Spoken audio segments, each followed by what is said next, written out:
Viewer discretion advised. Welcome back to episode 11, part 2. We continue on with our conversation with Bradley. And yeah, it's like, I really wish there was somebody like really talking about like the hospitality, like the food and beverage industry, because we don't have the support, and it's not healthy, and it's not getting any better. And not to get preachy, that is one of the reasons I'm voting in November. Really? Oh yeah, I will support any candidate that talks about like better mental health support. And this is by no way an endorsement, but that is something that J.B. Pritzker has said in his commercials that talks about better mental health support for people in Illinois.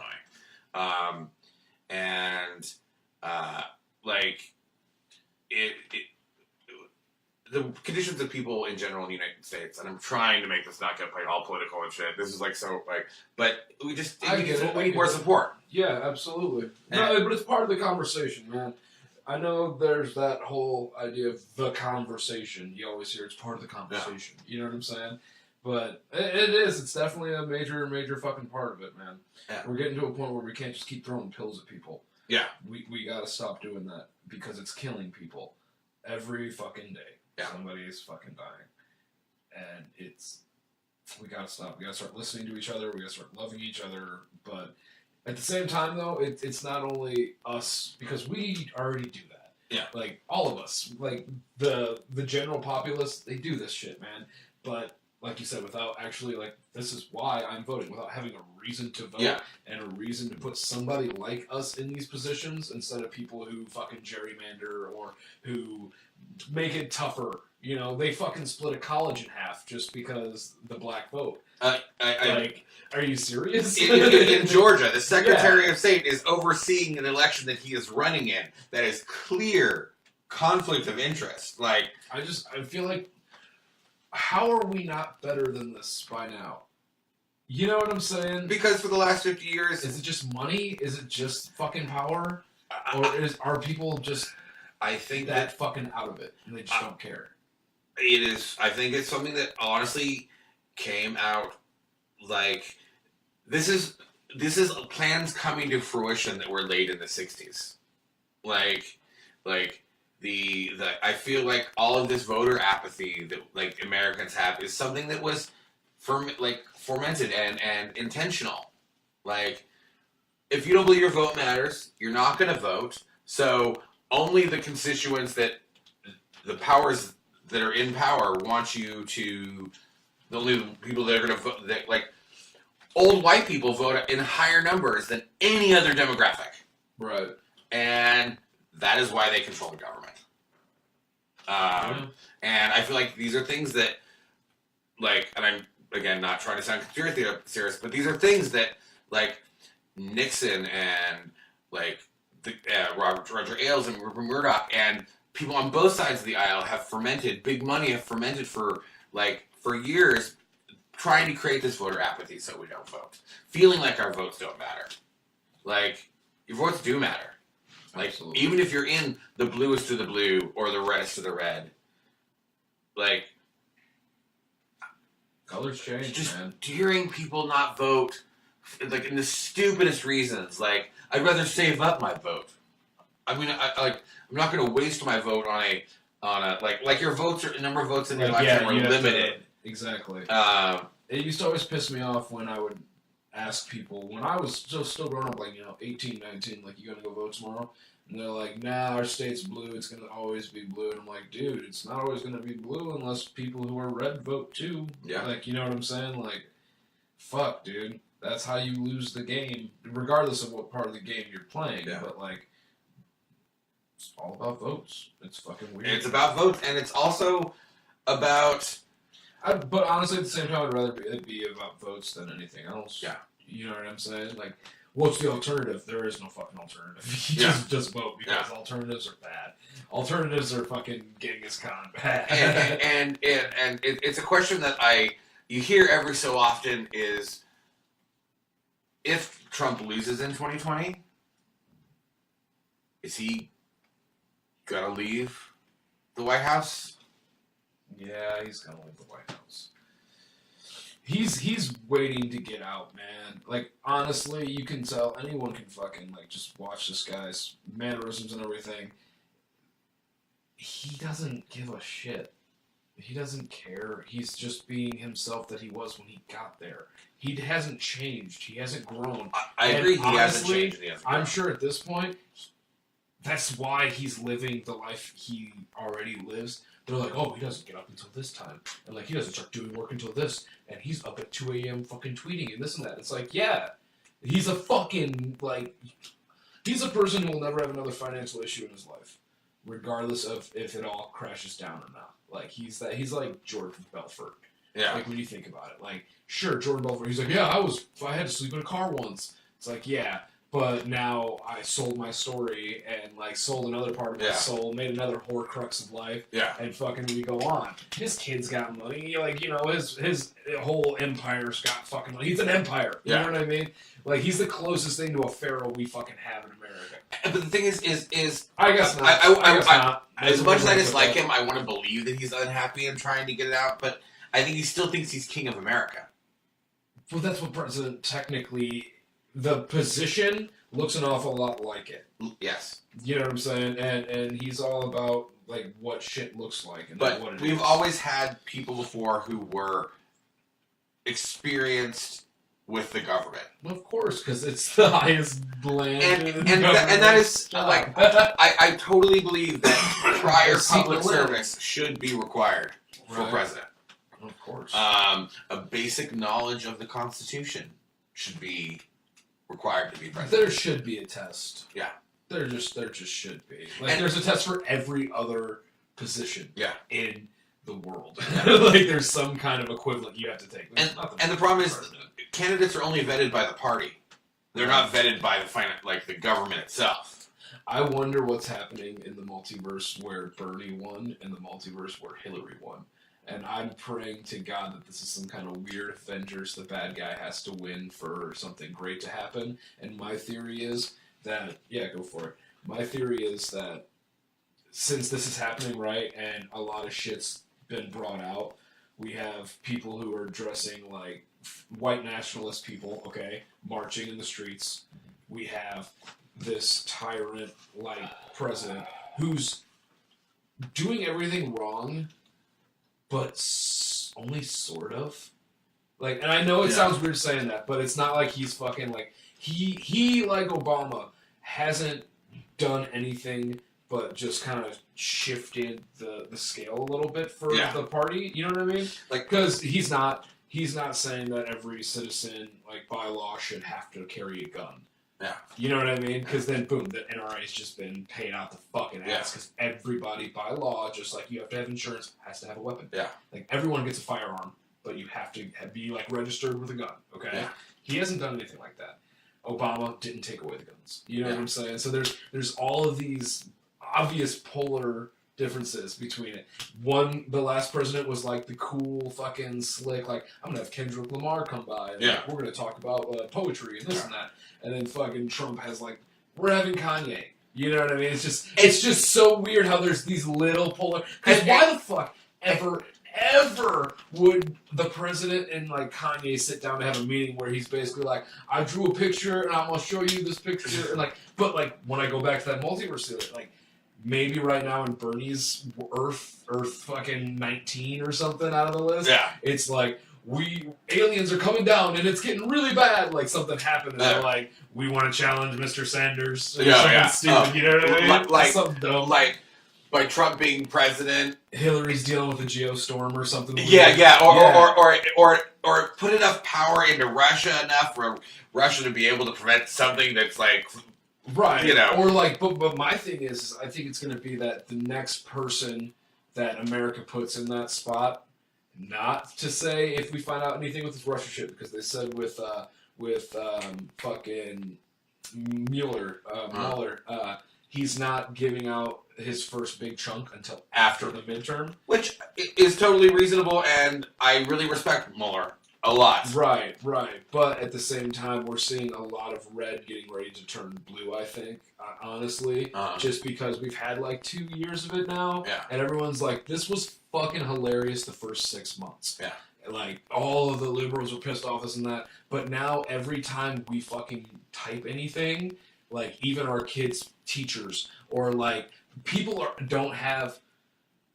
a lot of shit leading up to this, okay? And now they don't really have any credit to the winning the game. That's the first time I've ever seen it to where, and granted, I've only been around for a couple presidencies and only remember a couple. But this, with social media, it's never been like this. It's never been. And that's just it. 55-year-old librarians who were like, fucking put Trump in, Hillary's a lying bitch, or this and that, now have seen, like, really what's happening, and like how childish this grown man has acted, and like just how shit, like, everyone's getting fired and subpoenaed and all this stuff. And we thought Bush was embarrassing. Right.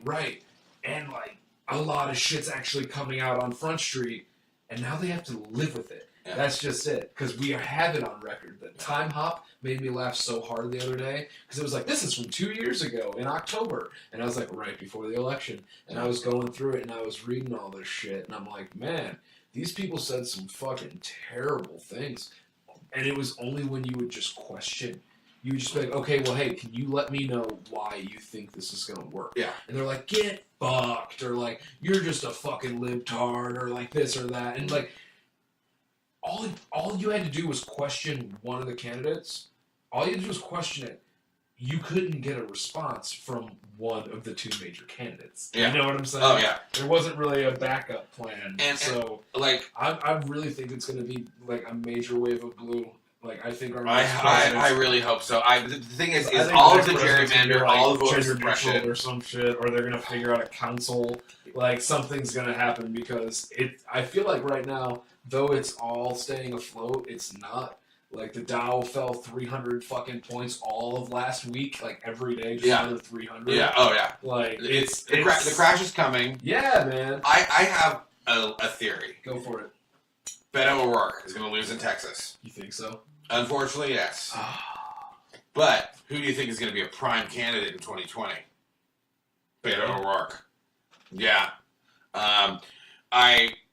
It's not going to be. I don't think we're going to have a woman candidate. At least from the Democratic Party, in the next election, because honestly, their best female, like, I'm sorry, I love Elizabeth Warren, but she just entered the fray this past week, and, you know, she went down to Trump's level, and lost a lot of credibility. And then you have Kamala Harris, who... I missed it. What was going on with Warren? Oh, she had the ancestry test to prove her DNA. Yeah, but... And it said that... It says there's strong evidence. It doesn't say that there actually is. And it's from like 5 to 10 generations removed. So it's like, it doesn't give her... It's still not... It still allowed Trump to have all of this, like, ammunition against her. And it made her seem as petty as him. He's an adult bully. Yeah. You know what I mean? Because, like, this is like if a 9-year-old bully just never matured. Yeah. It kind of is, like, just, like, name-calling and shit like that. Like, I don't know one grown adult who's known for name-calling. Yeah. You know what I mean? Like the Crooked Hillary or Lion's Head. Or, like, or like Pocahontas. It feels like a 9-year-old. Yeah, I can't take this guy seriously because he's not an adult. And that's the thing that really just pisses me off about it is, like, I like to think I'm a struggling adult, okay? Yeah. And I will probably always be a struggling adult, but maybe not. Maybe someday I'll fucking grow up all the way. But a president, somebody in charge of not only... like a country, but the fucking country. Yeah. Why are people coming here? Because it's America. Yeah. Dude. And you know what's crazy? This whole fucking continent is North America and South America, but we're the United States of America. Yeah. Like, it's a fucking powerhouse of a position. Yeah, and it's a 9-year-old's got it right now. He's fucking eating Bubblicious and McBurgers in the fucking Oval Office. And his well-done steaks with ketchup. Tell me that a 9-year-old wouldn't have Kanye come by. Oh, yeah. And you know what I'm saying? And Kim Kardashian.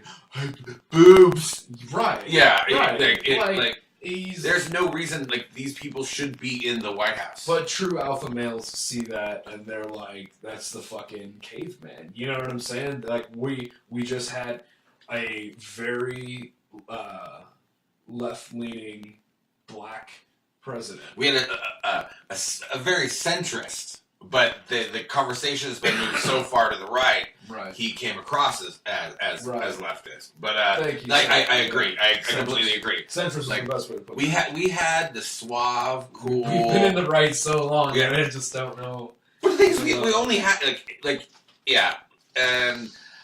but like one thing on the way back from Burning Man was able to have some really good conversations with my very Republican family, and even my grandmother, who is almost 90, who I love more than almost anyone in the world, and she loved Reagan and Bush, and she was like, "Why are they picking on that poor man Brett Kavanaugh?"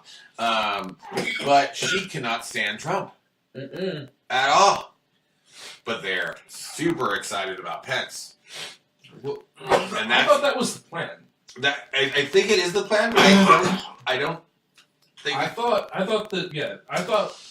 the RNC was trying to set it up to where it's a chess move, man. They were using Trump as a sacrifice because he's popular.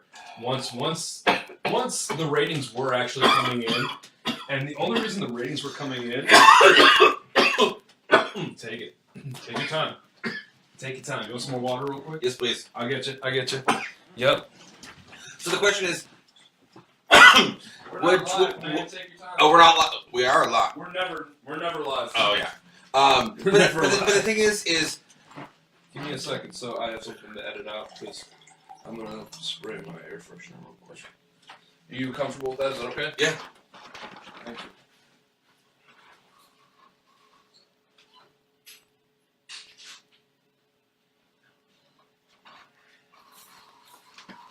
I totally bartended an event the other night for the DNC, by the way.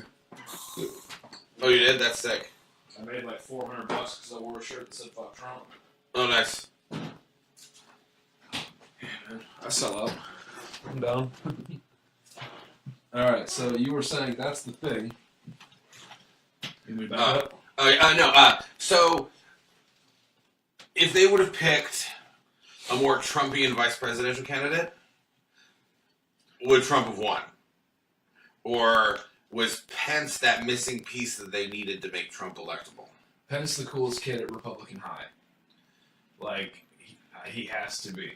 For them, for everyone's beliefs, when I think of a Republican, I see what is very close to Mike Pence in my own mind. Like, even before I knew who this motherfucker was. If Jack Ryan was just a little bit more religious, he would be Mike Pence. What did I say? Ryan. Paul Ryan. I said Jack Ryan. I said Jack. I was like, who's Jack Ryan? That's I gotta write that down. That's the coolest name for like an action hero. Jack Ryan. Is that the guy from like all the political thrillers? I don't know. But they're like, and the thing, Pence is scarier in a lot of ways than Trump. Oh God, yes. Because he's got conviction. He believes. But like that's kind of why I just want to see them get voted out in 2020. Like, hopefully we can get a nice blue wave. We can prevent Trump from doing any more damage. But see, at the same time, man, there's total evidence that Russia could have did some shit. Like, there's total evidence, like, when you're looking at it from a bystander. Like, you know how you'll read something in the paper and you're like, oh, I was there that night, and this is how it went down. Like, you have, like, your own way of seeing everything. When you're looking at history, and then they're like, we think the Russians could have did something. And, like, there's other hackings that have been happening around the world. I think Russians did things. I don't necessarily believe that they changed any vote counts. Maybe. We did that ourselves. Because, you know, most of the voting machine companies fucking suck. Lean right. Like, yeah. or are hard right. They're really easy to hack. Apparently. Yeah. It's not. It's, yeah. But yeah, I mean, we coulda, shoulda, woulda 2016 election there were mistakes made by the Democratic Party. There was obviously meddling by what Trump just said on TV, on live TV, asking the Russians to come and hack her stuff. That alone for me is complicit. I believe that Trump knew exactly what was going on, and he's been in Putin's pocket for a long, long time, just like he's in the Saudis' pocket. I mean, at least with Trump, you know where his motivations come from. Ego and greed. The first time I ever seen Trump's face was, we lived out in this rural farm land area. There was this big red barn, and the barn belonged to the family who lived down the lane. And the family who lived down the lane had, their kids who used to live in this house on top. I think it might be Plain? Plain? Yeah, probably Plain. Something, and then maybe a dumpster in the alley or something. Yeah. The one thing about Chicago, folks, is the alleys are closer than you think at all times. And so sometimes it sounds like a fucking transformer taking a shit, and you're like, what's happening? And it's just a combination of all kinds of sounds. Sorry. But, shit, where were we? Trump motivation. Oh, first time I ever seen him? Oh, yeah. The barn, his Art of the Deal book was underneath a bunch of old mechanics, old tractor parts, basically. And I remember pulling it out and looking at it, and I was like, Dad, what's this book? And he's like, that's Donald Trump, boy. That's and he gives me the whole kind of poor man's spiel of what you think Donald Trump is, basically. And I remember being like, whoa. And I was like, what's this book do? And he's like, it's a manuscript for how to succeed. And I was like, why haven't you read it? I was like, how come no one's read it? Why is it just in the garbage, basically? Yeah. And he was like, yeah, I don't fucking know. Just went on with his day. But I remember seeing that book, remembering I should read this. And I remember one day just fucking chucking it into a fire, throwing it into the back end. I let it burn with the barn. I mean, DC Comics did it amazing when they published the Lex Luthor mini. So they did Lex Luthor's first mini series as a solo character, and the first cover was a reproduction of Trump's book, but it was Lex Luthor, and we should have known then, because if we just Simpsons did it. That's the thing that pisses me off, though, man. We're talking multiverse. I hate the fact that but I think I love it, too. You ever watch Rick and Morty? Oh, yeah. Okay. You know how there's a bunch of different Ricks, but there's one Rick that's just, mentally slow? Mm-hmm. You know what I mean? Soft Rick or whatever his name is. I wonder if that's, once again, the multiverse, Bernie's dealing with, what happened with fucking Trump lost and he just went on a tirade and, everything did happen. Dealing with, was Bernie dealing with Civil War? Yeah. You know what I'm saying? Are better people who could have handled a Civil War out handling their Civil Wars. You know what I mean? So, maybe we deserve to lose it just so we didn't have to deal with, the outcome of it. You know what I'm saying? It's so weird. I love multiverse, so I always think of, what's going on in the one I live in. I am a baby of Crisis on Infinite Earths. It was one of the first Crisis on Infinite Earths, issue 5. Okay. One of the first comic books I ever read as a kid, and the reason I loved it is there was a million characters in it, and I had to know who everybody was. But to this day, DC puts out a book that has Crisis in the title. I will read it. But I'm big on the multiverse, and theories like that. And are we in the darkest timeline? Are we, are we lucky to be dealing with Trump now? And could things be so much worse? Right. Is there a world where Trump is actually an amazing person? Damn it. But yeah, I still have hope. Right. I have hope for the election. I feel honestly, there will be the blue wave when it comes to voters is truly there. I also worry that the election has already been gerrymandered away and voter suppressed away. I mean, there's little to no chance of Democrats taking the Senate at this point. And, you know, probably going to take the House, but, you know, how awesome would it be for Stacey Abrams to win in Georgia? And the first African-American female governor, not just of Georgia, but in the United States. Yeah, ever. Like, Dude. how amazing would it for Beto O'Rourke to win? Like, don't think it's going to happen, but, like... We also didn't think Trump would win, though. Yeah, and that's the thing. That's the thing. Like, you can't predict everything. That's why you haven't heard from Nate Silver in 2 years. But, like, you know, I would love the night of November 6th. So I'm pretty sure that's what he did. Yeah. Yeah. Because it was also November 6th in 2016. Yep. Do you remember where you were? I was in San Francisco. I was super happy to vote that day. I was off that day. Picked up some weed. I went and voted. I went and bought like a new shirt. Like, great day. Yeah. And I'm at my bar, the bar that I worked at, and also just where I hung out. And we're hanging out on the patio. And things get quieter. Yep. And the news is just not good. And I just had to get out of there. It was just like, I couldn't stay. They closed the bar at like 10. Jesus. Because the bartender was there by himself, and it was just too depressing. I wouldn't have expected anybody to stay.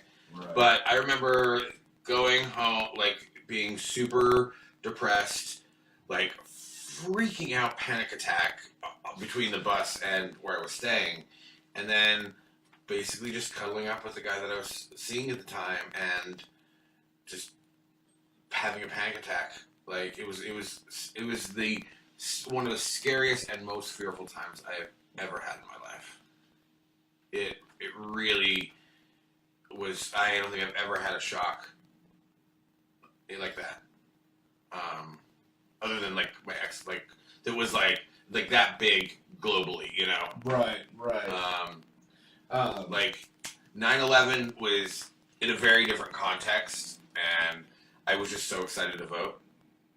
Like, right. I knew Hillary wasn't perfect, but there had never been anybody more qualified like to be I said, president. man, he's a bully, dude. Like, it's so fucking weird. No one, like, I don't understand how people fucking root for a bully. A bully roots for a bully. Yeah.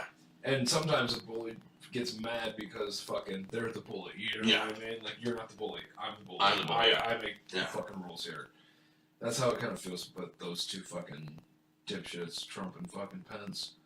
And there's a whole... Pence is probably fucking smarter than he looks. He's got to be smarter than Trump. And his wife. What's up with his wife? Just what I've learned about, like, she was the one that really brought him into, like, true major conservatism. And like, this is, like, a lot of his, like, beliefs. Not a lot of more her beliefs going on to him as a... but just the weird mechanic of him not being able to dine with a woman without his wife being there. Like, that's inherently sexist. Let alone, like, weird and, like pseudo-sexual in a way. Like, Stepford wifey, dude. He doesn't... Fucking weird. He doesn't trust himself to, like, have dinner with a woman that's not his wife. Like... does Pence need to be kept under lock and key? Is he like, does his wife know that he is like an incredible predator and she has to keep him under lock and key? Or like, is this just like weird posturing? Like and sexism? Or does she think every woman is going to try to seduce Mike Pence? See, another thing that I wonder is, so like our generations, for example, okay, California and Chicago, right? That's the only places you were from? Yeah, I live in California and Chicago. Rural always or city? Suburb or city. Okay. We all focus so much, and when I say we all, I mean like around your age to my age, give or take, because television programming was so heavy. Like there was a big boom in like advertising, and a lot of kids were, plop down in front of a TV, for example. Yeah. And that followed them into their adulthood instead of, doing manual labor from dusk till dawn. People fucking took a convenience job so they could have time for convenience. Yeah. You know what I'm saying? And I wonder if sometimes we all just fucking we're exposed to so many goddamn storylines and plots and fucking constantly fed the same ideas but just retold with different characters and whatnot, that if we're just fucking so programmed to fucking wonder about all these things. You know what I'm saying? Because every person I've talked to has like their theory, you know what I mean? But it's always the most like deepest like HBO plot they can. It's never just like this is it. Because like just like what we talked about, it was like, is he a predator? Yeah. And like he must be locked up in a coffin at night. Yeah. And like a silver bullet's the only thing that can take him down. And it has to be the clips. Just, you know what I mean? I think. I wonder if but don't get me wrong. I'm also on your side and agreeing with that. We think very similarly. Yeah, and that's just on ideals. I'm assuming across the board that we get along pretty well when it comes to different conversations. Yeah. I think that I don't believe that everybody in the world has an amount of fantasy in their life, and I say that as a genre, as a like we both like comic books, right? We both like thinking of we do both like that the world of like bigger ideas and a bigger world like out there than we see, exactly, and the potential for the incredible, and I think we see the world in a probably a very similar way because of that, and I don't think everybody in the world is able to think that far, think that way, and I feel like that is really like Americans have let themselves get lazy, physically, mentally. Everything's been like you said, convenience, and your jobs are not going to be stolen by, Mexicans. Your jobs are going to be stolen by robots. I've never met one person, and I've never seen one person genuinely lose their jobs to Mexicans in this country. I've seen jobs leave this country, but I've never seen it to be where somebody was taken out of their position, their resume and application, and all their file work, was put to the side for somebody undocumented. No, I've never seen it. It's never happened. I've never been in a job where somebody was like, "Hey, give me your apron, give me your name tag, go home," and then now we have someone named fucking Guadalupe. And I'm like, "What's up there?" And they're like, 50 cents cheaper. I've never, ever, ever seen that. It's something that took 30 or 40 years to happen, but that is something that has happened with the restaurant and hospitality industry. But it was never intentional. McDonald's came around, made the minimum wage the baseline for all kitchens. But also, people don't see McDonald's, and no offense to people who work at McDonald's. No, not at all. Like I worked at McDonald's. I think everyone should work at McDonald's at some point. Like, you have to learn that, like, your shit stinks. Yeah. You know what I mean? You have to learn that in life. In Israel, you serve in the armed services from 18 to 21 or something like that. In the United States, you work a shitty fast food job from 16 to 18. Right. And nothing against it if you stay at the shitty fast food job. Nothing at all. But, you know what? That's a choice you want to make. Yeah. Like, there's other jobs, but some people want to stay there, okay? My thing about it is, I've just never seen somebody fucking fired and someone else's job being handed to them that way. Yeah. There's jobs like fruit picking or like food picking by hand. Yeah. Fucking sucks. A lot. Like, it fucking sucks. Yeah. If that's the only job you're qualified for, then you have no right to be upset. Yeah. Because you could have went to that McDonald's and worked next to a 13-year-old and gotten minimum wage. And probably some decent health benefits for like $10 a check. Yeah. You know what I'm saying? So it just blows my fucking mind how people still use that as an argument. Like they're taking our jobs. I think that like I would love to see like every citizen. An immigrant has never taken a marine biologist job. Yeah. You know what I'm saying? Yeah. An adult job, if you will. Yeah. Like, and I say that, and once again, I am a struggling adult. Yeah. Like, I don't. Oh yeah. We work in the food industry, man. Yeah. Like, we're still adults in a mindset, but like, seeing it written on the wall. Yeah. And I just think, like, in a horrible way, we deserve Trump. Because we let ourselves become so, like, apathetic and, and so ignorant to what's going on, like, that we let it happen. And hopefully we can learn from the mistake. Like, learn from it. Hopefully Trump will just become a sad footnote, a bad little blemish on American history, and in 100 years will be just as forgotten as Zachary Tyler. Or he's going to be the one who ends the world. I will say this, man. Democrats and people who seem to be against this administration, whether you're Democrat or Republican, they make some great fucking television now. Oh, yeah. Like, late night comedians are basically just as credible as any news source these days. Oh, yeah. It's fucking unreal. It's unreal. Yeah, like late night, like the first half an hour of Colbert, that's basically news. Right. It's basically like your major headlines of the day.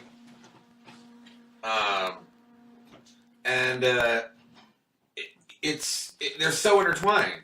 And because Trump, like, can't keep his mouth shut about certain things, it's all just super intertwined.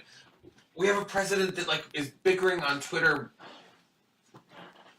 with, like, porn stars and real politicians, and, like, is a tweet gonna end the world? Like, is a stupid tweet gonna end the world? Wouldn't that be some shit?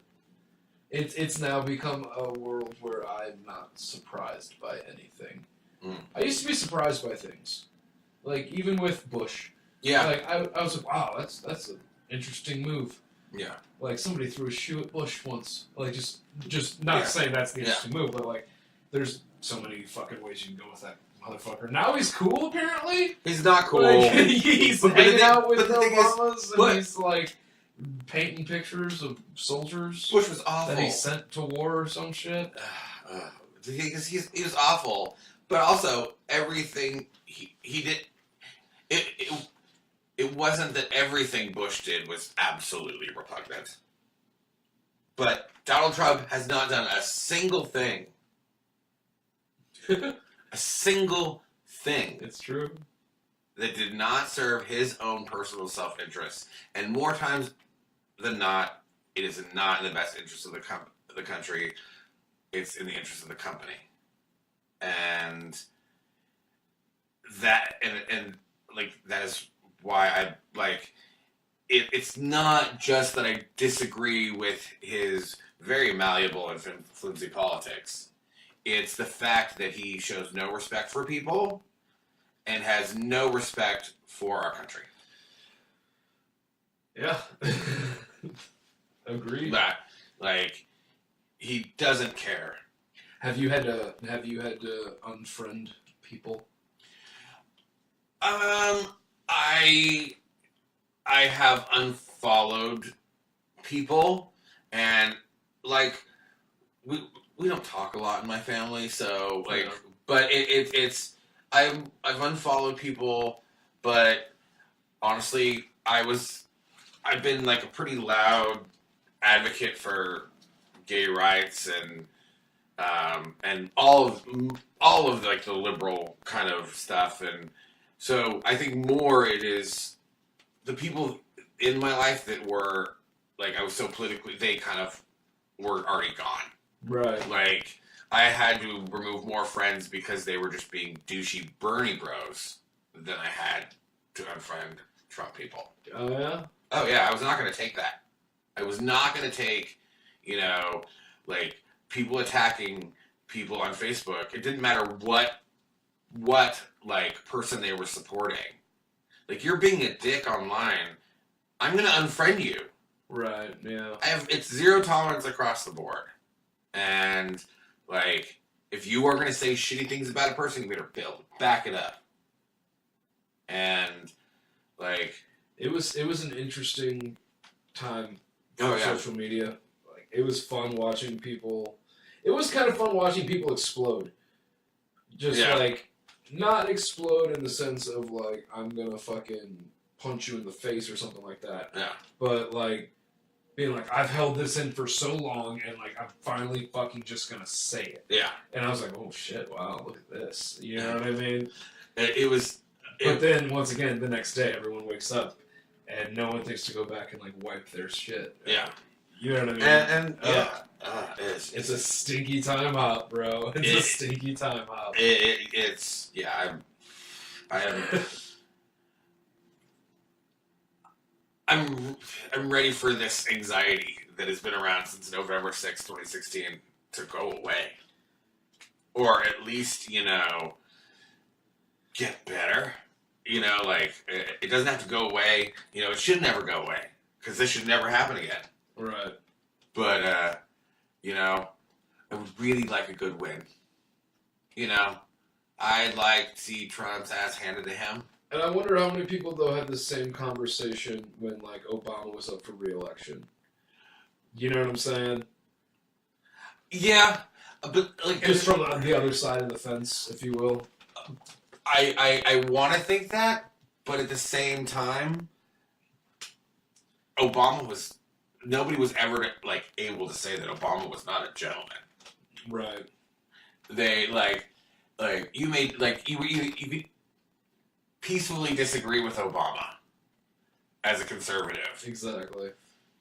You could have a conversation with him. And if you weren't able to do that, it was more probably it was shortcomings of you and not shortcomings of Obama. Whether it be racism or blindness to lies on TV, but I don't think it wasn't the same. I don't want to be. I don't think it wasn't the same argument, I don't think. Or unless that's incredibly naive of me to think that. But I don't think Obama ever did anything that was so horrible, like so horribly disrespectful of anybody that Trump does on a day-to-day basis. Obama was always a complete gentleman. Obama tried to work with everybody instead of just cutting everybody out. Right. It's to compare the anti-Obama stuff to the resist movement against Trump. Those are apples and oranges. Those are legitimate concerns about the future of rights of people, of fundamental human rights of people, versus corporate-backed pseudo-racial populism. That, the whole Tea Party was a whole funded movement, and that birthed what we have now with Trump. And it's all part of the plan. God, I sound like such a conspiracy theorist. But this is all part of the plan, and among the Republican Party, you've had a very clear direction of lowering the powers of the federal government for a long time, cutting funding from government programs and healthcare and schools, and everything's going according to plan at this point. So we got to change that. I agree. All right, so we're gonna get this wrapped up because I think we've been going for like 2 hours now or so. But quick question, man. So you explained one piece of your ink to me. Can you explain? What do we got going here? All right. So on my left arm, I got my map of Burning Man. Yeah. Which for more than the first half of this you've been hearing about. I got the Green Lantern symbol because that's my favorite comic book hero. Because when your powers come from willpower and imagination, it's like, as a awkward nerdy kid, that's kind of the best thing. On my right arm, I have my chef's knife, and no, it's not bleeding or infected behind it. It's just the knife looked very flat, and the artist did that as a flourish. I have my book, and it's got a kind of galaxy pattern on it, and it's my Book of Infinite Potential. Because you never know when you pick up a book if that book's going to change your life. Ah, there you go. Any books change your life? Crisis on Infinite Earths 5. Yeah. I hate to say it, A Song of Ice and Fire. Siddhartha. Yeah. Books. I'm a voracious reader. I'm always reading, and that represents that. On my left calf, I have the Radiohead bear. No, it's not a dead mouse tattoo. It's the Radiohead bear. Look it up. Oh my god, it's not a dead mouse tattoo. Don't talk to me. And then on my right calf, I have myself as Daria. So it's the Daria logo. Do you really? Can I see it? But it's me. Oh my god. La la la la la. That's awesome. Yeah. That's awesome. And that's my ink. That's cool, man. That's cool. Yeah, I was wondering, we've been sitting here this whole time, and I was like, what's going on with the book? What's up with the knife? What do we got here? So my right forearm, it's all going to be things that I regularly hold in my hand. Makes sense. So my knife, my book, like a beer tap on there. I want a sonic screwdriver in there because I'm a huge Doctor Who nerd. Dig it. Have you been watching the new season? Yeah. What do you think of the new female Doctor? I like her a lot. Storytelling is very different. Really? Yeah. I want to catch up. It's good. It's so incredibly different. Like, from Russell T Davies, the guy who brought it back, to Stephen Moffat, there was a difference, but it wasn't so different as now from going to Stephen Moffat to Chris Chibnall. It feels very different. But it's good. The cast is interesting. It's going to be... Come back to me at the end of the season. Okay, Because that's kind of, like... It's going to, like... I gotta... It's still feeling it out. You can tell that Jodie Whittaker is still feeling out who she's going to be. Like, whenever they switch to a new Doctor, especially if there's a new showrunner, it takes them a while to kind of figure out the Doctor and who they are. Matt Smith is kind of an exception to that rule because he was just when he started his run on Doctor Who, you knew who he was because it was so much based on him. But Jodie Whittaker so far it's been really interesting, way more grounded than Doctor Who's been in a long time. About it, man. About it. That's awesome. Well, thank you very much for joining me. Thank you for having me. This has been a blast. I'll bring you back on soon. What was one last thing? What was that thing you were saying about afterburn or something like that? Oh, decompression. Decompression. Yeah. That's one thing I just wanted to get like 2 minutes or so on. What's up with that? I wasn't able to go. Oh, okay. Unfortunately, I was out of town for my birthday thing. Right. And but I heard it was a great time. A lot of my friends went and had a really, really amazing time. And if you're in Chicago and you want to feel something that's kind of, sort of Burning Man-esque, check out Freakeasy. It is a party and it is very, very, very burner-esque. Where's that take place? They changed locations. They've been moving around. I would just look it up on Facebook, Freakeasy. It's an amazing group of people, amazing parties. And I hope I didn't piss them off by mentioning them. But, oh well. I don't think they would mind because I've heard they're really good, amazing people. So if you're curious about Burning Man, if you want to find me through the podcast and ask me questions, if you need advice, I've done it. I don't mind helping out people. Also, if you're in the service industry and you're just fucking struggling, man, get a hold of either of us or get a hold of the podcast, hiandhello@gmail.com, and we're always more than willing to listen, I think. I hope I didn't just sign you up for something. I completely, I'm right behind you there. Cool. And, Yeah. we're here. We're here. We're here in the neighborhood. Yeah, especially if you're in Rogers Park. Take care of yourselves. We love you.